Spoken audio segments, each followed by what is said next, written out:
to Movies, Films, and Flicks. I am Mark Hoffmeyer, and joining me are two ninjas who secretly hope that they're not actually non-jas. It's John Levingood and Adam Clement. That's the philosophical kind of, battle we have in our heads our whole lives, isn't it? It's like, am I the ninja or the non-ja? Am I important or am I the red shirt? Or the American or the Americant. Or the human or dancer, as some people would say. But yeah, I have a question, guys. You went to ninja school, right? You both went at the same time. You kind of went in 2008. You got out, Nardwar over here. Yeah, you got out in 2015. You did 7 years. You guys both got your doctorates in ninja. You had some very successful missions. You had some assassinations. You clearly exhibited all of the ninja workings. And I would love to see you guys be ninjas because, Adam, I think you could because you love Spider-Man. I think you could slink and dive and do all that. John, though, is about 6'2" and 250. So I'd love to see John be 280. I'd love to see him be a Chris Farley-esque Beverly Hills Ninja type guy. But I like to think of myself as a plus-size ninja. There it is. That's very inspiring. And so you guys are, you're great. You've been fighting, since 2015, 5 years of successful missions. But then you come across Racer X and just a former judo champion and just an entire family who attacks you on a mission and you lose.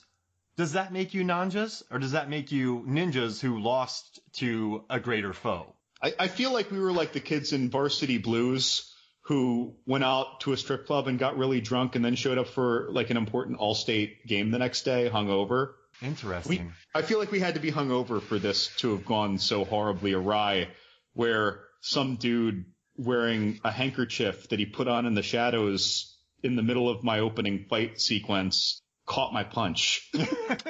Yeah, if we're being fair, we're talking about a family versus, what was it, one non-ja? Yep. So not only do you have Pops Racer, who grossly overpowered, and Racer X, I mean, you're tilting the scales pretty heavily against us. Okay. The problem is that ninjas are specifically trained for infiltration, surprise, and probably one-on-one or outnumbering their opponents if they're going to be combating them all at once. Whereas in this case, the non-ja was outnumbered. I don't think ninjas get any proper training against flanking. Raptors unless would you're kill like him. Bruce Wayne, maybe. He's not a non-ja. Well, do you think Batman worries about his 6? Oh, absolutely. I think Batman worries about his 6, his 6'15", his 6'30", his 6'45", his 7. Do you remember how Christian Bale was moving in the dark? What was it? Batman Begins, when they were talking about the KC fighting style. Yeah. Mm-hmm. Like, good Lord, the way that man moved. His head was going in every direction like a gun kata.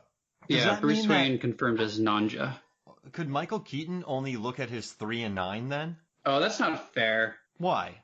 Because the suit was, in my opinion, the best to date, but obviously had its limitations. If you're going to make a dope-ass gothic cowl, yeah, I know, it's going to come with some sacrifices. He should have put like a rear view. Could he put a rear view on there? I'm trying to imagine the Keaton cowl with like rear view mirrors. Because there's no 6. It's just 3 and 9. There's not a lot. I don't think he even has a 3. I mean, he needs to like turn his whole torso. Yeah, the Keaton turn. Even Christian, even Balebat. Oh, I love it. Even Balebat had extremely limited head turning. True. That was part of what made so much sense for the Casey fighting style they adopted for that movie. All right, so who wins? Racer X versus Batman, and Batman versus the Speed Racer family? Oh, this is really hard. Wait, it depends on which Batman. Well, you said if you mess with Keaton, you get a beating. So I think Hooflack would kill all of them. Wait, we're calling him Hooflack? Yeah. Like, remember it was just Batfleck. No, remember from Mango when he's like, Hooflack? And so I've been calling it. I actually really like Ben Affleck's Batman. I don't know why I said Hooflack, but Batfleck would just, I feel like he would grown man the whole group. Keaton just can't move. He gets spun around by a pop, and you call him not man. I am the Keaton stan, and I will concede this is true. Would Keaton, though, he was all about his toys. Yes. He would use his wonderful toys. He would shoot a little like bat zip line around Daddy Racer's, Pops Racer's legs, and he would trip him. You know what I mean? He would kill the family. He might. And each toy would be some like grossly oversized instrument that came out of like his bat utility belt, which is just makes no sense. But you're right. He has like these ginormous arm apparatuses that just kind of come out of nowhere, especially the zip line. Now you're going like Joker Looney Tunes with a giant mallet. Yeah, it is very like old school Warner Brothers in that way, very Looney Tunes. Clooney would have no chance. Val Kilmer would get cramps because he got drive-through. I think Affleck, ninjas can't fight ninjas because they just, what if they both threw down disappearing smoke at the same time? Like, what do? Do they run into each other? Wait. I think that our League of Shadows ninja, though, would wipe the floor with most ninjas, regardless of the elaborate training the ninjas may have had, because the League of Shadows ninjas, I'm going with, Christian Bale canon, if you will, but they train on being the lone target. They train occasionally multiple against one. So I think that our Batman ninjas are the superiorly trained ninjas for this particular case. Correct. But we also don't know the training of Racer X. We know Pops is like sumo versus with like a mix of other things. I'm not quite sure. He can turn a man into a ceiling fan by spinning. Yeah, he's a licensed technician and sumo wrestler. But we also don't know Racer X's pedigree. Racer X catches 89 punches a day before breakfast. That's his training. Everything pops out. The toes his whole pops hand out. is a callus. So that the slap of the punch doesn't hurt. Everything in his house just pops out at him. I love that idea, John. Just fists. Yeah. If the Joker fired that boxing glove at him, which Mark Hamill's Joker did in the comic, he would just catch it. You just catch it. I'm gonna tell you guys, if I'm the boss, I'm like the henchman boss, I'm the ninja boss, and you guys lose to Racer X, I'm like, with a name like Racer X, I get it. But I would need visual evidence if I saw that you lost to, the Racer family. Unfortunately, the visual evidence would show you losing to a dude in his boxer shorts wearing a handkerchief around his face. That's right. That's a good point. He doesn't even have his $700 Revo sunglasses on at this point. So I put on, you guys know that Dido song that plays in Love Actually when the guy is found out by Keira Knightley and he walks around doing all his thinking? I just love that you know this from Dido, but yes, I know the song. And so he's just walking around thinking, really, that was me kind of pondering the Non-jas ninja. And I kind of thought to myself, the professional boxers who lost to Tyson, they were still professional boxers. They just weren't Tyson. So by calling him a Non-jas, I think that after an entire family attacks him, like what were ninjas beforehand? And is that a prequel?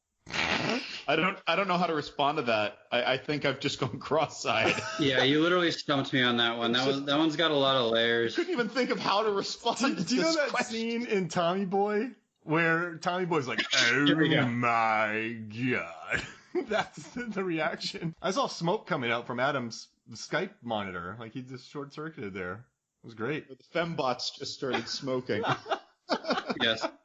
Well, all jokes aside, I love Speed Racer. And since this is our second recording of this podcast, because we had one, and that one went the way of the Non-jas, and so now we're back to talk about this film again, I watched it again. So I think I've watched it about 4 times in the last 2 months. And I like it more and more every time. The eye-popping visuals become less kind of... When you watch this movie for the first time, and I'm sure Adam and John, you had this, they're very, that's all you notice at first, but it takes you a while to kind of settle in. So now I'm in that settling in phase with Speed Racer, and I love it. I don't know if you guys had the same reaction watching it again for this. It's interesting. So I had said in our sadly lost recording, but hey, it brought us together again, so that's cool. But I had said the first time that this is one of those movies that I'm thrilled that someone made, but that I absolutely never want to see again. And because this movie just wasn't for me. It's not that I think it's bad. It's that I can tell it's not for me. And so then after saying on our lost recording that I'd never watch it again, I watched it again for our second recording. So now though, the scenes that I thought that visually this was almost oppressive to watch the first time. The contrast of the live action people on this background that didn't even try to make them blend in, right? It was almost like you just popped them into video game land or Roger Rabbit land. And at first, again, I found it oppressive. The second viewing, it's like I was acclimated, and it's almost like tasting a strong beer. At first, all you taste are the hops, but once you get into it a little bit, you can start to notice its nuance. So this second viewing, I didn't find the things that kind of not annoyed me, but were distracting to me. They didn't distract me. And then the scenes that I was neutral on the first viewing, I actually started to like.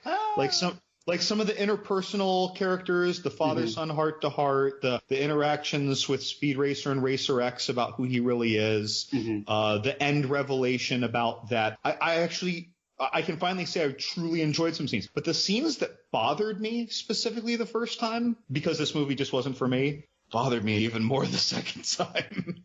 Really? So it was an interesting roller coaster for me. Adam, what about you? How did this change at all for you? You were more a fan like Mark. Sure. Well, I was going to say, as far as second viewings, this is about as glowing a turnaround as I'd expect from you, John. So it's nice to hear. I'm glad you found something to sort of enjoy. But yeah, I mean, as I noted in the last pod, I think this is one of my sort of cornerstone cult favorites, and that's what it is. I mean, it's developed a cult following in sort of the textbook definition way, right? You've got a very small faction of fans who just sing its praises, and people sort of kind of wonder what is there to this movie that I'm missing. But I actually did not watch it again. I was derelict in my homework, like you both. But I own it, and I revisit it every year or two. But I can't imagine that would change much for me in the time since we've discussed it last. I think it's classic Wachowskis. And I think especially for the reasons that you mentioned before, John, this sort of jarring contrast of live action and let's be real, like real talent in the acting against this backdrop of a very decidedly fake environment. It is a lot to take in. It is a sensory overload, but I think that's precisely what the movie was going for. And there's a lot to like about that. One thing I definitely recommend for anybody who has watched it, and even if you don't really like it, go ahead and check out the behind the scenes videos of this film. They kind of show just how green screen everything was, but I like the VFX breakdowns. I like how detailed the cars are, even though you never really notice the cars in this movie aside from the Mach 5. But yeah, I mean, even if you kind of feel like the visuals are oppressive, and they are, and you haven't acclimated to them yet, I do think just to see how they made it, and just the way that they talk about James Cameron not making movies until the technology's there. I think the Wachowskis, they just said, well, we don't know, like, we're going to make it there. They didn't wait. They went, and I think they helped push the boundaries, and I think green screen acting was helped with this. I think kind of the techniques that they developed previs on set so they could see all the kind of racers in the areas they were at. And now when you're on the set, you see that. I guess if anything, if you're not a fan of it, I guess maybe appreciate it in a way that, the way it maybe kickstarted certain types of filmmaking. That's kind of another thing I love about it. Well, it does make room for those sort of tender moments. I think John mentioned, there's a lot of exchanges between Racer X and Speed. And for me personally, I really enjoy the Susan Sarandon, like who also taking a step back here for a second. Speed Racer, the movie with Susan Sarandon, like that's a pretty good get. And I think the cast they do such a great job considering that, very little of what's around them on set or on location is fake. But, you mentioned the color and the technology, but I also want to talk really quick just about the editing, because I think that goes overlooked sometimes, especially when you haven't seen it and you're sort of overwhelmed at the ooh and ah of the graphics. But, that vocabulary that they sort of establish is so exhilarating. And I know it can be overwhelming, but it really does kind of, I think, become a character sort of all its own. And when I talk about this, I mean, right, the talking heads and the transitions and the cuts and the wipes that are sort of used, because that's, faintly reminiscent of how the anime played out, is very kinetic. And I think in that respect, I mean, I don't know how long this movie is. Do you guys remember? 2 hours and 15 minutes. Yeah. I mean, for something for that long, which for a family movie, it is a little long. In my opinion, it doesn't feel like anything really outstays its welcome with that sort of editing guiding you along. And I also think it's just without it really, I don't know, it wouldn't be remotely the same viewing experience. I agree. Oh, go you for it, mentioned John. the cast too. Can we just address for some listeners might listen to this being like me a month ago, where I'd say I'm never going to watch Speed Racer, but I'm going to listen to this pod because I like. Yeah, you're the best agent here to help. Right. Yeah, but I'm going to listen to this pod anyway because it's the Movies, Films, and Flicks podcast. So you're listening to us talk about a movie that you haven't seen and you're not sold on it yet. This has Susan Sarandon, John Goodman, Emil Hirsch, I hope you know that actor, Matthew Fox, who a listener should know from Lost, if nothing else. He was the lead star of Lost. Like this has, and Christina Ricci. Good Lord. that was perfect casting, I would say, because she just fits in that world perfectly.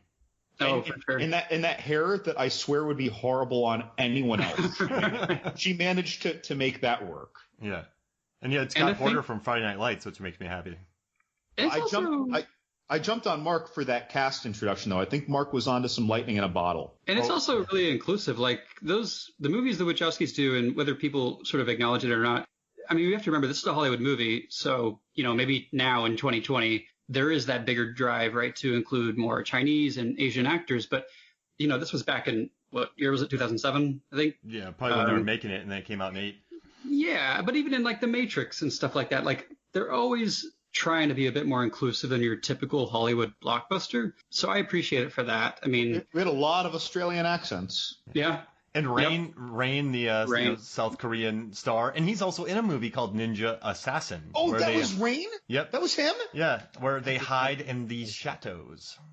Do you think you could hide in the shadows, John? I could hide. Okay, if Total Darkness counts as a really big shadow, this plus-size ninja is hidden. What about you, Adam? You could get in the shadows. I mean, I basically live in the shadows. In my studio, I don't even use many lights, so this is just my pathetic existence. If we were non-jas coming to hunt you down, Mark, I would be in the total darkness, thus a shadow. Then you would turn on the light, you'd see me, you'd deal with me, but little did you know, Adam was in my shadow.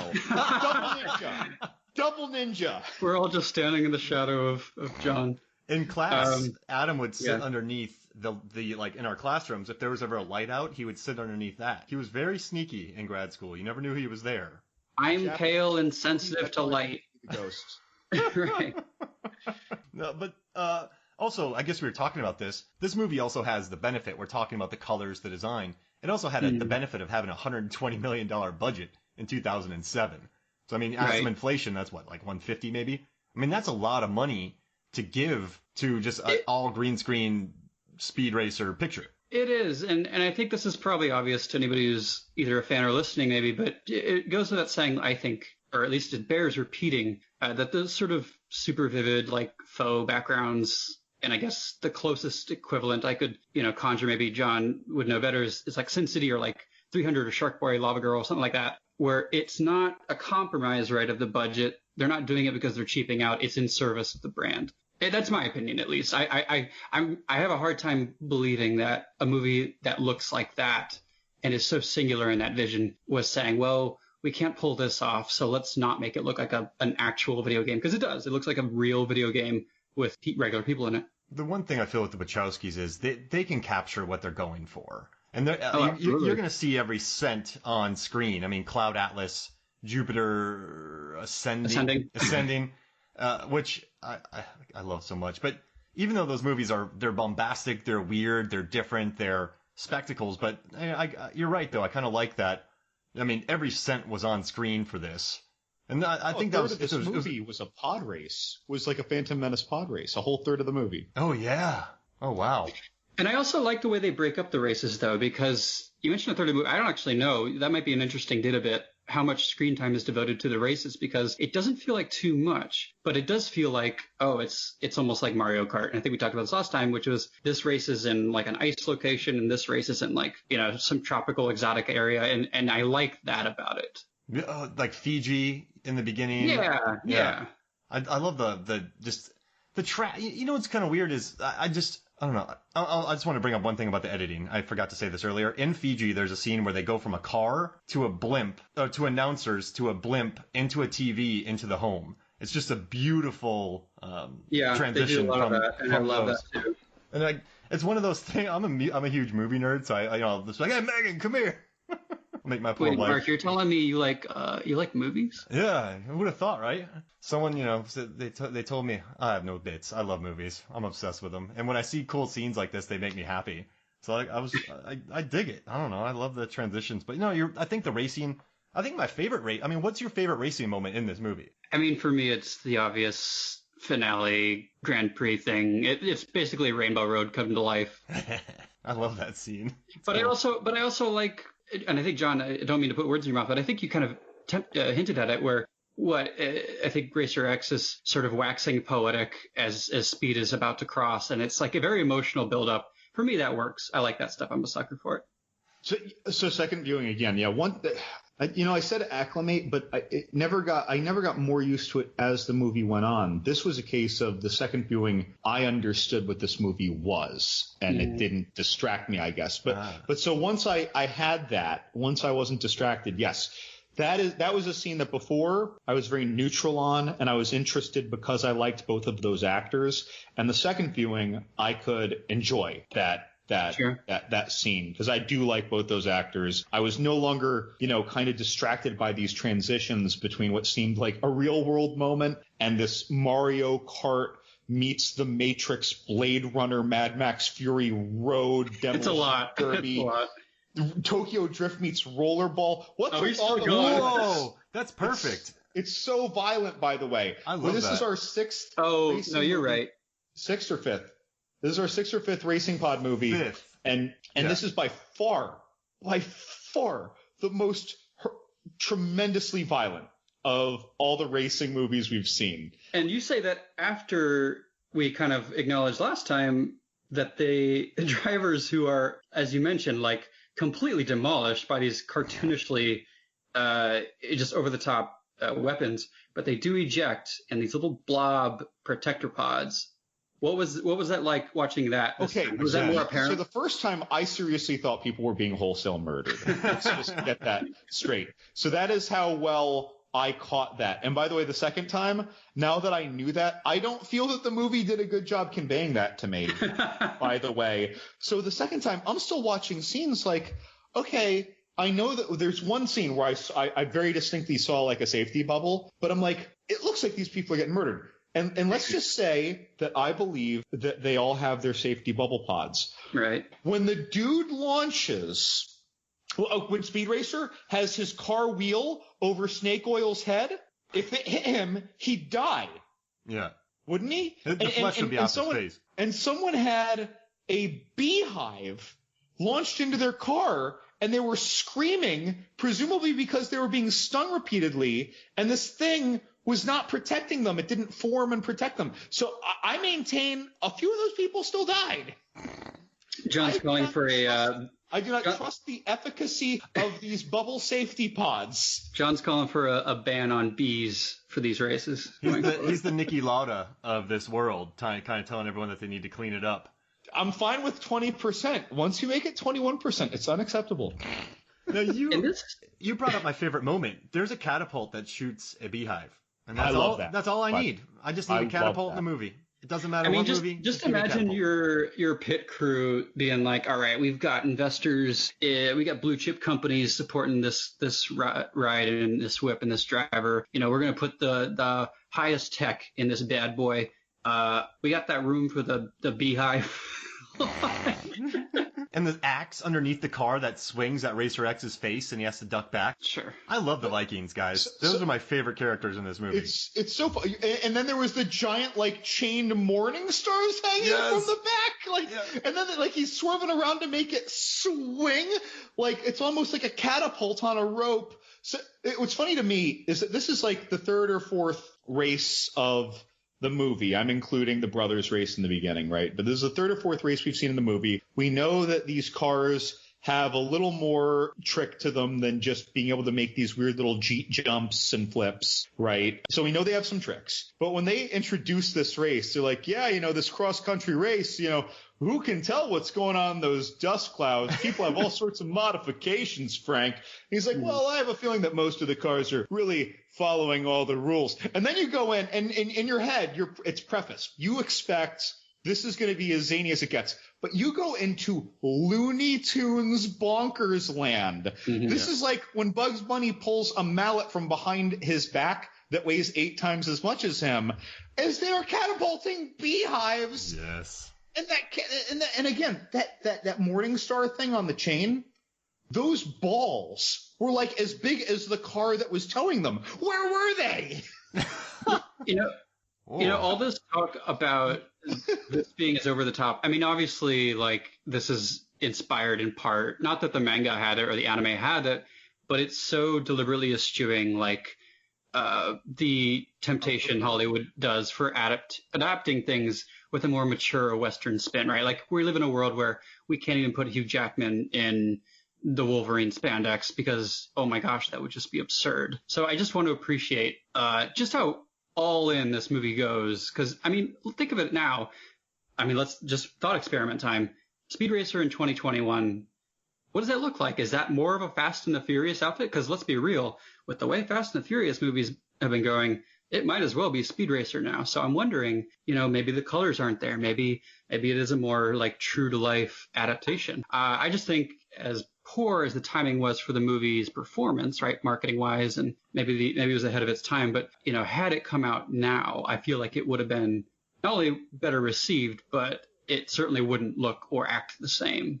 Tom Holland would be in it. Do you think it'd be Speed Racer? Yeah, I mean, if they had the same budget. Are we gonna fan cast Speed Racer 2021? Yeah, let's do it. I mean, what do you think, Tom Holland? Think he'd be pretty good? Well, I do think he'd be good, but let's also acknowledge the what ifs of the previous movie, the one we're talking about, right? Because I mentioned before, Gus Van Sant and Alfonso Cuarón somehow, inexplicably, were going to direct prior to development. Also, on the casting note, Keanu Reeves turned down Racer X, as did Vince Vaughn, Henry Rollins, Nicolas Cage. Like, any one of those guys could still do it. I don't know about Vince Vaughn maybe for this, but Henry Rollins for sure. Oh, after seeing Brawl on Cell Block 99, that dude can catch a punch and crush his skull like nobody's business. And he can eat tuna sandwiches for 3 straight minutes. Is that a Racer X criteria? Yeah, I would love. Oh man, imagine if. Oh gosh, Speed Racer 2021, Vince Vaughn eating a tuna sandwich for 3 minutes. And Henry Rollins, he's a perfect Racer X. He was literally in a movie called He Never Died. Dude's a beast. Nick Cage could be Racer X. Nick Cage could be whatever he wants. I want Nick Cage to be the billionaire. Oh, that would be cool. The villain? So, I agree. Firstly, I agree. But second, I want to also just appreciate Roger Allam, who plays Arnold. I guess his last name is Royalton because they're really on the nose with their villain names. But I just love that if you talk about who the villain is or who the conflict really is in this movie, he's just an avatar for cynicism, not just, from a capitalist, industrialist perspective, but also people who might turn their nose up at this movie. Like, this movie is so hopeful and so joyful. And that's why I think he especially is so pivotal and critical to this movie, is like enjoyment factor for me. Because I also think that any, villain who can spit out the word preposterous in a really cool way, in a really snide way. Right. Like, it's perfect. It's perfect. But I agree. I also agree that Nick Cage would own that shit. Do you think that, so the Wachowskis made this and it's all about, this is a $120 million movie kind of talking about big budget billionaires. But do you think the Wachowskis are kind of saying, they wrote the script? Do you think they're kind of saying that they're the Speed Racers a little bit? They're trying to tell original stories, tell weird stories. They're not trying to kind of give up their ideals. Mega budget. Yeah. Of course. Lana, that's how they've always been. But Lana and Lilly are basically, I know how to drive and that's all I'm going to do. Yeah. Oh, wow. Yeah, you're right. And I love their movies. Just go back and listen to our Jupiter Ascending pod. I think I just talked about how much I loved it for 3 hours. And I just said I love it about 47 times in the first 20 minutes about that podcast. But you're right. I think they just know how to drive. And I don't know. This movie wasn't... They really like Mario Kart. This movie wasn't a total flop. I think 93 million worldwide. And I also think it helped. I think it helped too because, you look at the people who worked on it. The DP was David Tattersall. And before this, he had done Phantom Menace, Attack of the Clones. He had done Revenge of the Sith. But then after it, he started working on major movies like Journey 2 and other big blockbuster movies that were heavy in green screen. And then the production designer, he moved on to Captain America: Civil War, Jumanji 2, Gods of Egypt, Godzilla. So I don't know, like it's a big budget movie, but it helped filmmaking. I keep Mark, going back didn't to you that say point. that somebody they shot with different gear this time for using the cameras? Oh, on this one, yeah, they developed new gear. So, like, what they did was they used like it was the first film to employ a Sony F23 digital film camera, which means like it could do like really fast playback, like really high quality. Kind of they shoot it raw, looks beautiful, but then they could record in parallel to the Sony HD cam for like masters. So they had like a master shot, but then they had the F23. And then what they did was they employed like digital data, like codecs digital data recorders on set. And so they were playing uncompressed raw HD playback. So on set, they were kind of watching the technology. Like they couldn't see everything, but the actors could see, okay, that's where I'm at. That's what I'm doing. And so like that made it like a lot more helpful to edit on set, made it more helpful for the visual effects. So yeah, they really kind of jumped forward the technology in this movie. And I know I just said a bunch of gobbledygook about, Sony F23 digital film cameras, but it's pretty cool that they're just on set shooting that. Like that's I think, George Lucas would have been helped greatly by that, I think, on set, just to have that capability in the actors. And I think that performances show in this movie. I can't think of a loaded green screen movie where the acting, like this is one of the first. Okay, there were loaded blue screen, green screen movies before this, but I feel like the acting was at least natural in this environment, and I think that was because of the step up in visual effects on set. That was long-winded. No, I agree. I mean, I wouldn't call it natural, but like I said, it's easy to feel something from it, which is hard for most even good actors. I'll go to bat. I'll say, Hayden Christensen gets a lot of gruff for Attack of the Clones especially, but that stuff is hard when you don't have a whole lot to react to, or maybe some of the scenes he did have stuff to react to, but with especially the Sarandon and the John Goodman bits, all those emotional beats stick for me. Yeah, and they're just doing it in like a room of green, very little real. Yeah, I mean, I don't know. It's, I guess part of it is suspension of disbelief, right? But then I think to John's point, it's more about just accepting it at a certain point and then trying to sort of unearth what else is going on, because it's a lot. But I think that's also why you probably bring in Susan Sarandon and John Goodman, because they're just good actors all around, and I think they can pull it off. Yeah, you need an anchor for that. I read it with Roma when they were making that movie Roma. Like they shot it in sequence, and what happened was the actors were non-actors, and a lot of the sets they built, they spent a lot of money to make the tile feel real, to feel like they went on location and built sets. They didn't build all their sets in the studio because they knew that their actors, their non-actors, wouldn't give as good of a performance. So they built everything as lifelike as possible so that their non-actors could feel comfortable. But then they brought, like for this one, they brought in Sarandon and Goodman, who could, act anywhere. Like they could just pull it off because they're such pros. So I don't know. I dig both ways. I'm talking a lot tonight, guys. By the way, so you said they filmed in sequence. Yeah. And what does that mean? All right, so they shoot script. So sometimes like, all right, we're on a set, John. You write a script of 5 locations. We'll shoot in the first location first, then we'll go to the second. Like we'll shoot everything in the first location, right? And even though the scenes are throughout the movie. Page in the 1, first page location. 20, page 60. We'll shoot there. But in Roma, they had to build. So most sets, man, you're on sets, and they're cheapo debo sets. You shoot a scene, you plop them down, you move on to the next one because they're just not. You don't need to build them great. But in Roma, they had to build them really well. They had to use they actually had to kind of build these sets because you shoot in the house on the first day, but then you shoot in the house on the 100th day. So that means you got to shoot there one day, leave for 3 months, and come back and have it still hold up. So they shot in sequence. It was gnarly. It was a gnarly process. And if anybody's bored, if you go on YouTube, every year the BAFTA nominees for all the movies nominated for Best Production Design, they do an hour-long talk where they talk about their work in all of the films nominated for Best Production Design, and then they do breakout interviews for 20, 30 minutes where they discuss how they design the entire films, and it's really great. Like it will give you a wonderful understanding, and it's free. So if you're bored, go to BAFTA on YouTube and just listen to those clips. Yeah, I make my students watch them, and then we talk about them. So it's kind of fun. That's how it is. So is it a Roma and Speed Racer double feature? Yes, and I think that'd be fun to compare these two, Adam. Like I would be thrilled to talk about these back to back because they're so different. Like I mean, you already are.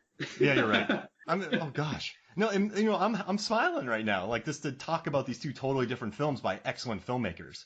Speed Racer and The Lighthouse. Oh man, don't get me started. I love The Lighthouse. Yeah, the colors and the absence of color. A tale of two films. Oh, John, that's a good one. Oh man. All right, so how about this? He just blew my mind, so we'll take a quick break, and when we come back, we will talk more Speed Racer. Welcome back to Movies, Films, and Flicks. And on our first recording, we had a draft going on, a Christina Ricci draft, and I ended up putting that on Movies, Films, and Flicks Facebook, and people voted on it. And we already have a winner from that draft, so I don't want to recreate it. So I'm going to do another draft, which is going to just be super weird for you guys. So this movie is like extremely bright. It's a very bright, it's a very vibrant, it's a very kind of bright film with just tons of like beautiful colors. So I decided because of that, I'm going to do a Susan Sarandon draft. Oh, that's not what I expected. That's a curveball. I know, that was bad. I just thought it was funny. I was originally thinking movies with just bright colors, but that might blow your guys' brains up. Like that would take a lot of thought. Exactly. So I was already writing down like weird, brightly colored movies too. Oh, would you guys rather do that one or Susan Sarandon? No. It's that I was having difficulty. I was only getting a couple. All right, so John, 1 or 2? 2. Yep. All right, first there's Susan Sarandon movie. The Hunger. Ooh, The Hunger. Ooh, that's a good vampire picture. Tony Scott. All right, Adam. Thelma and Louise. Oh yeah. You know that won an Academy Award for Best Original Screenplay, and they were both nominated for Best Actress. I do. Oh. Rocky Horror Picture Show. Oh. Ooh, that's a good one. All right. My turn. Yep. Cloud Atlas. Oh yeah. The Witches of Eastwick. Ooh. Can't touch this. Da-da-da-da. The Witches of Eastwick. I'm thinking here. I'm conflicted about this one, but it's a strong showing on her part. I'm going to go say Stepmom. Ooh, okay. Yeah. That was one of my 2 remaining hopeful picks. I'm not kidding. I love that movie. She did such a great job with Julia Roberts in that. Okay, I'm going to do... Okay, you got to steal on me. So I'm going to do... Cradle Will Rock. Oh, all right. Cradle Will Rock. How many do we have left? You have each? 2 and John has 1. Wait, how do I have... okay. John, pick first.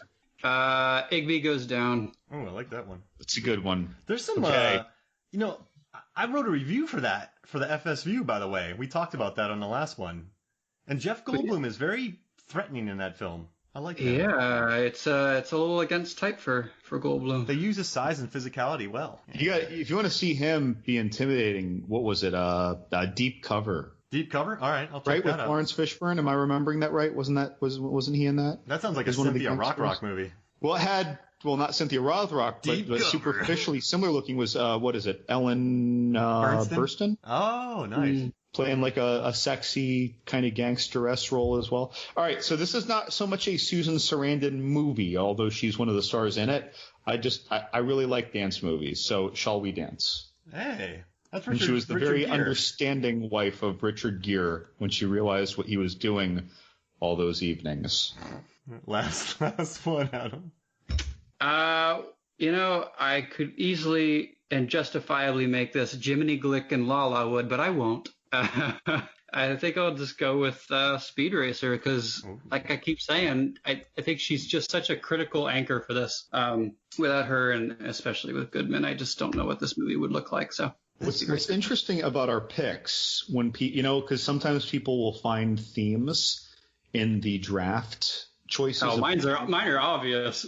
But I mean, I have 3 horror movies. Yeah. Nice. If we're calling the Rocky Horror Picture Show a horror movie, but horror thematic things, 3. Right. And I have 2 where she plays a very, very distraught mother, and then 2 that are from the Wachowskis. So. Yeah, and I did want Stepmom. Stepmom would have been. I wanted Stepmom and Cradle Will Rock, so I settled for Shall We Dance because you got me on a steal. She has The Client. Then she did that Dead Man movie with Sean Penn. The Client. And then she's Bull Durham as well. Like that. No, the client. That's what I should have gone the client. I should have gone the client instead of Shall We Dance. Wait a minute. Hold on. All right, what? I need to amend my. Okay, how about John? You each get to repick one. Okay, we get one amendment. All right, yes. John, what was your amendment? Well, my amendment had to do with what I called your steal, where so if you were willing to give up stepmom, I would have had stepmom and Cradle Will Rock. But then, and when I thought about the client, I'm like, shit, I should have had the client. So right. I guess are you vying for the client? I can't tell you what I'm vying for yet. If you are not vying for the client, I would go the client and Cradle Will Rock as my last two. If you are vying for the client, I would go for Stepmom and Cradle Will Rock instead. I'm not vying for them, so it's all yours. So the client, John? I would go the client instead of Shall We Dance. Sounds good. All right. She was amazing in that. Yeah, she won an Oscar. I totally forgot about that one. You know what I totally forgot about? That I want to sub out for Speed Racer as much as I really wanted her down for that. You gonna upset me? I might. It's not a horror movie, is it? Dead Man Walking. Oh yeah. What a great pick. That's okay. We each got to pull one of the picks that we forgot. So I'm not upset. That's a great pick, dude. Some strong lineups. This is my favorite draft. This is my favorite draft I've ever done. I'm almost going to give you guys one more pick each just to see what you. I don't know if I could. I think don't you put that on me, Mark. Yeah. Don't you put that on me. My heart can only take so much. I'm a big man. This was the most fun I've ever had on a draft, and this is the first time I've ever allowed an amendment. So I think this is wonderful. Because most of the time it's you and your guests. Yeah. So it's like if you offer an amendment, it's probably because you want one. So you wouldn't really adjudicate that. Whereas now you are refereeing it, makes it more okay. It's only fair too because this is very off the cuff. Yeah, you're right. Oh, dude. In my head, I was pulling horror right out of the gates, and then it's like, what can I think of? All right, I'm throwing a curveball into this. You have to include one movie with very bright colors in it. What? For the Sarandon draft? Yeah, and I'll add it in the poll. That's subjective. All right, Cloud Atlas. Boom, done. Does Cradle Will Rock count? It's about theater. Fair enough. All right, we'll do that. We're gonna.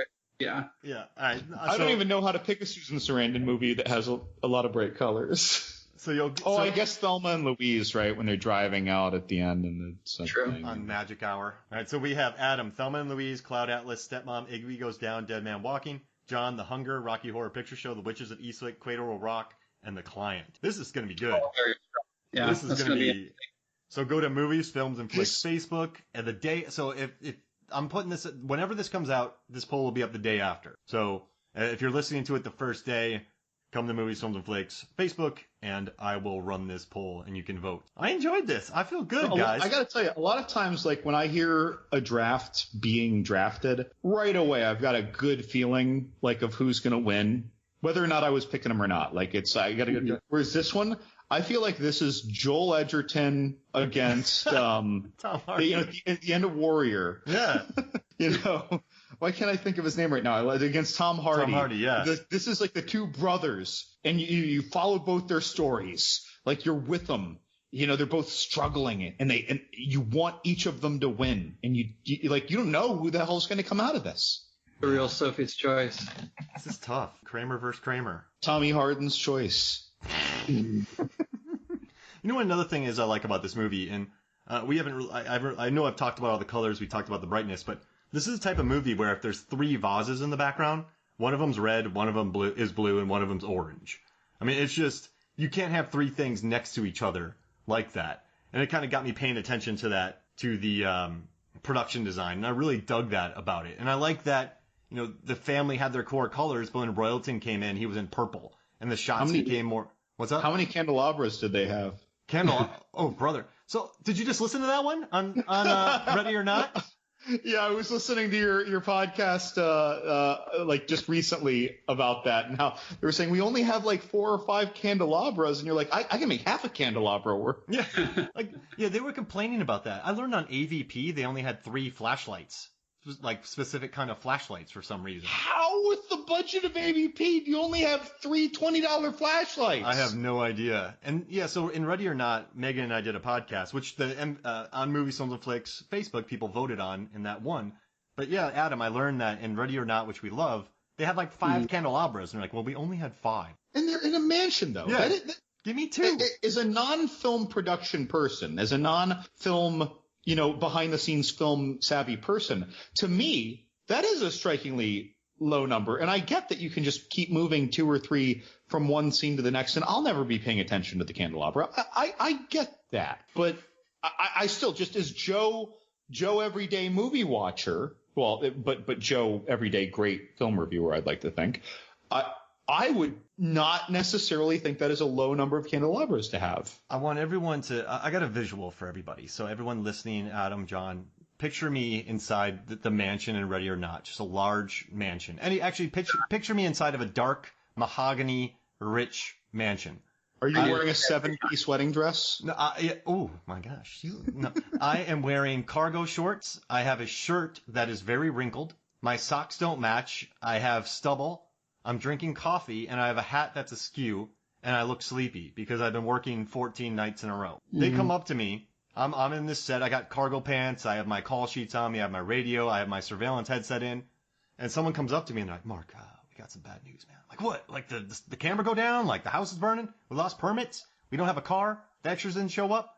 Like what happened? We only have 5 candelabras. I'd be like, give me 2. I'll make it work. That's the visual I wanted you guys to have. I think you can make half the candelabra work. I would. So I love Ready or Not, but when they were complaining about that, I was like, guys, come on. I worked a movie one time, and I just had one fake plant that I had to use for the entire shoot. I didn't make it work. It looks terrible.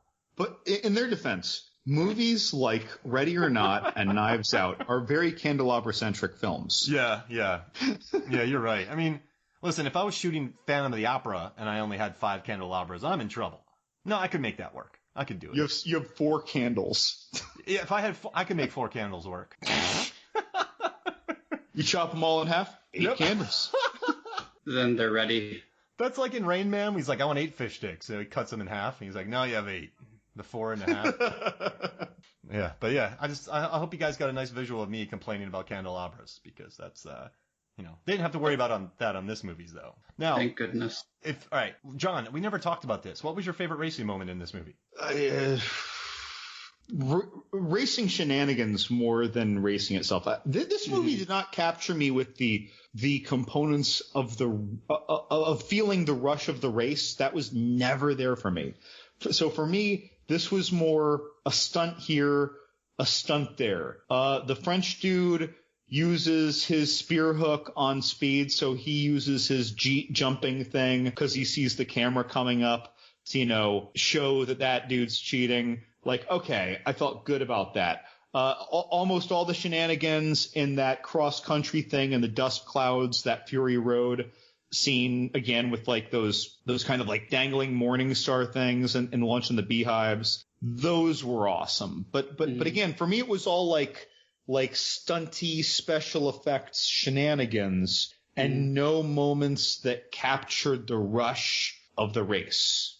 Got it. Yeah, I think that's pretty fair. I mean, I'd agree with what John said. I think that's a lot of the appeal for me, but I also think for something like this, which if we haven't emphasized it enough, I'm sure it has elsewhere, where it's just so in your face and overwhelming and spectacular. But, I wouldn't go so far as to say you can always follow the narrative of the race, right? Like you're not sitting there going, oh, this is like lap 2. He's almost there. Like nobody needs that, right? It's all about the emotional beats. And I think with respect to how it's shown on screen, this movie should get more credit for, I guess, I don't know, all factors considered. You're not watching something that's directed by Paul Greengrass, right? Like as much as I think the Bourne movies are good, those I just resent for their sort of jaggy cuts. And you don't really get a whole lot of that in these. Like you're able to sort of let the eye relax and see a car go down a ramp.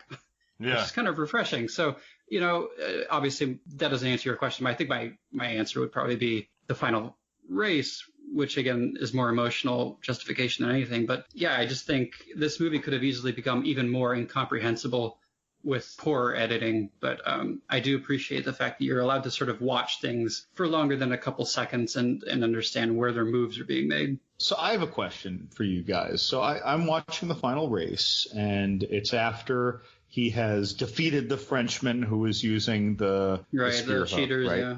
and his car is stalled, and in the stands, Pops and Mom are talking about like, okay, think about it. If you think about it, you can figure this out. Like, this is what you need to. If you skip it into fifth gear, you can jump start the car. But does he know that, right? But the thing is that in my head, watching that race scene, those two were up front, and so when they say this and he starts driving again, at first I thought it was just to finish the race. And then I realized, wait, he's catching up to other people. Mm-hmm. So that like, just in understanding the scope of the race and where people were. Right. It's not just that I don't think this movie did a good job of conveying it. It's that, like, did I forget this? When they both went down, did other cars pass them? Because I don't even remember that. No, they were still up front. So they were not showing us that felt like they were the two front runners to me. The way that it was presented. That's fair, and I obviously don't have it in front of me to like check, but I do think with how long he's stalled out, it's reasonable to assume that he's been passed already. But I understand, like, sometimes you just need the quick visual to like just let that symbol or signify. Or in the background while he's sitting there, and then you hear the zzz, and the car shakes for a second. You see in the corner of the screen a flash of light, and it's like, oh, you know, sure. Andretti and Ford have crossed him. I don't know. So that, especially the first time I watched it, really confused me, because the moment he jump starts the car, I think that's the victory. Okay, so that scene had like little to no sort of weight for you then, pretty much, because he's obviously like searching inward to find out how to. He's using his instincts, right? Using the Force, might as well be, to get back in the race, which is an important character moment. But you're right. If you think that he's just sort of stalled out and still in the lead, it might not pack as much of a punch.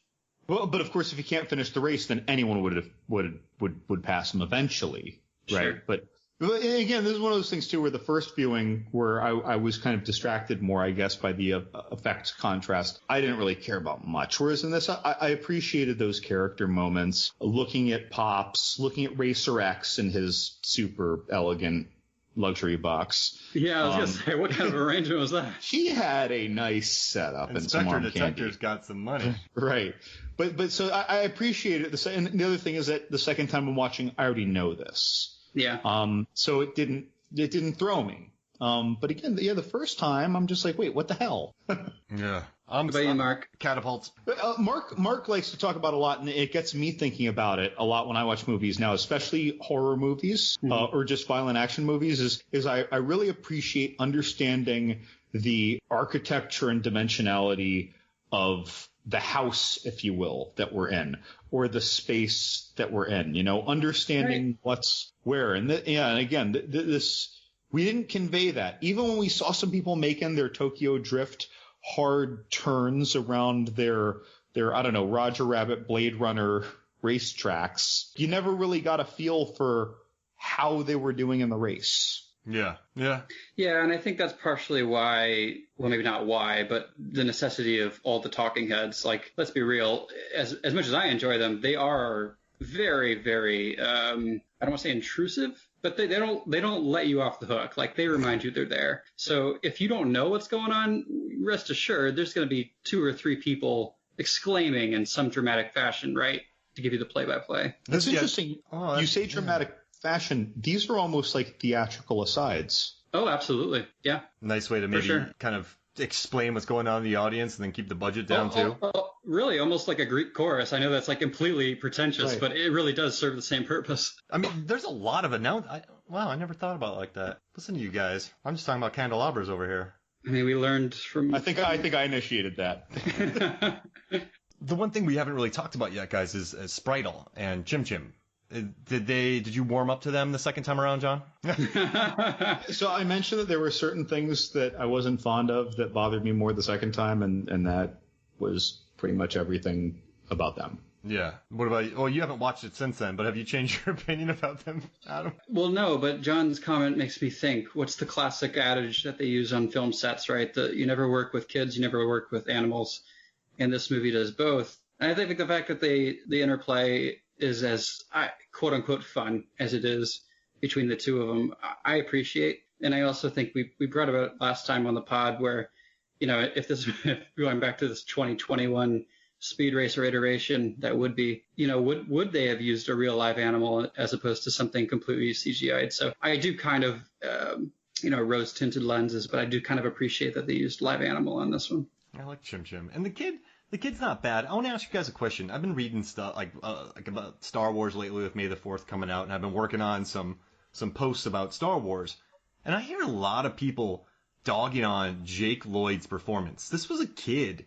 Is Jake Lloyd young Anakin? Yeah, he was 10 years old. And it's like... They can go to hell. Yeah, it's like you're an adult movie critic writer, and you are there's a lot. If you go out and read, professional writers will just be like, yeah, Jake Lloyd sucked in Phantom Menace. He's an easy target. I'm like, that's a child on set. So yeah, I don't know. I'm not saying this kid in it was bad. I just got annoyed by that thing, so I wanted to talk I'm to you not guys trying about to that. hate on anything in any way, shape, or dimension. But it's more the character, right? If we're looking at a movie that is easily Liam Neeson's worst performance of his career, why are we attacking this kid? Is it the lowest for him? I don't know. He's done a lot of stuff. I absolutely think so. Yes, All right, that's the next bracket then. I've been struggling with this since I saw The Phantom Menace in theaters. Damn, is how dry his performance was, and not in an in-character way. There's a scene in the second one where Ewan McGregor's talking to a guy, and the guy's like, "I'm worried about her," and then it's two guys talking to each other. I'm really worried about him. And then the guy goes, well, I think I'd be more worried about her. And then they both go, ha, ha, ha, ha. I was like, oh, brother, what just happened? Is it like a women joke? Is that like a low-hanging fruit women joke? No, which one? No, you sort of the way you said it. I don't know what the line is or the exchange is, but it sounded like, it sounds like another one of those, ha, women. No, I think that's what it is, because Amidala and Anakin are going to that planet where he's going to talk about sand, which is totally fine. Sand is terrible. But, they're going, and they're like, I'm worried about him. I'm worried about her. Or I'm worried... the way you say it is familiar, but I don't remember the exchange, so I'll just give you the benefit of the doubt. Yeah, I haven't seen the originals in a bit. I crushed my soul. We're doing a Revenge of the Sith episode, or it should be out when this comes out, but we're doing the final fights about the lightsaber duel. Oh, that's so cool. Yeah. That's great. But yeah, I mean, the kid... Spritle, I guess. I think these movies, and not just because Speed Racer had a character who was a kid who just snuck into your trunk and went along for the ride, because that's what kids do, I guess. But they serve, right, to be sort of that stand-in for the audience under 10, right? Like there's this big, shiny, colorful world that maybe you don't understand everything, but at least I can relate to and pretend to feel like this kid who's experiencing it along with me. Yeah. And he eats a lot of candy. I think family movies just need those. Yeah. Yeah. No, that's right, though. I mean, he goes after the candy. Kids love that. They have the Segway chase. Yeah, and I think we talked about it last time, too, this idea of how many Segways they were using. I don't know if this predated the big kickoff with... That was a lot of Segways. Yeah, it was a lot of Segways. Was this before or after Paul Blart? I want to know. Right. Before? Was it after Paul Blart? It was clearly before ride shares took off in the way of... maybe those scooters and Segways, but I don't know about Paul Blart. What was the year on that one? Paul Blart 2009. So this came out before it. This inspired Paul Blart. Wow. Are we forgiving of it for that, or are we? I'm just more impressed. It's a lot of Segways, guys. It's a lot. We saw 100 CGI Segways. I gotta tell you, when you're watching Speed Racer and you peg and you figure out that there's way too many Segways, there's too many Segways. To me, that's true, actually. I was going to say something like, that's exactly what a, overbearing capitalist industrialist society looks like in the future, or I guess now, right? But here you are, just hitting me with the... What's the deal with all the Segways? I own no Segways. I want that on the record. Has anyone here ever ridden a Segway?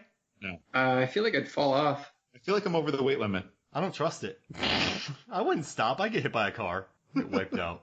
I'd ride around in a safe area. If there's a padded room, I'd do it. I mean, it's safe enough for Paul Blart. All right. Final thoughts about this movie, guys? Anything else you wanted to cover before we get out of here? My final thoughts are very different than our lost recording. So I still never necessarily want to see this movie again. I got bad news for you, John. No, I'm joking. Do we not record? But again, it's such a unique movie. This is the Scott Pilgrim versus the world of race movies. It's a weird thing. And I have reached the point where, before I said, I never want to see this again. I'm happy it's made, but I never want to see it again. Whereas now I'd say, if I introduced someone to The Matrix and or Jupiter Ascending, and someone said, wow, the Wachowskis are awesome. I want to see everything they've done. And if it was like my girlfriend or my cousin or something, I'd be like, well, I now own Speed Racer because I did a pod. So if you really want to see it all, I will watch it again. So I'm now submitting to the fact that under extreme circumstances, I'll watch it again, or in case Mark loses the recording again. I just like getting you guys together. The first one recorded fine. Oh, you son of a bitch. Adam, I don't know if I can top that glowing mark from Sean. Funny. I think there's not a lot to say beyond what we've already talked about with respect to its cult status, but I also think this is just one of those really rare crowd pleaser movies, and those don't come frequently anymore. To me at least, it just makes you feel good. Like, it's a joyful movie, and it's very earnest, and I think we talked about that last time, but, so many movies, especially adaptations, are sort of made with this latent disdain for the source material, or, try to layer in some sort of world wariness. And, I don't know what the data is on that with respect to percentages, but for this movie to sort of just come out swinging, draw from Eastern influences, and then just stick to this positive message, whatever that may be about family, whatever that may be about what you choose to do in life. I don't know. They don't make a whole lot of those anymore, and I think this is one of those diamonds in the rough. I have two things for you guys. You want to hear them? I'm a little nervous. All right, but sure. Snake Oiler, the racer. My two final thoughts. Snake Oiler, the racer, is always talking about pinching turd. It's weird. I think I blocked that out of my memory, so I'm going to go off exactly what you're telling me for the source. It's odd. And then, John, rank our racing movies that we've done so far. Okay, Rush, absolutely at the top. Rush.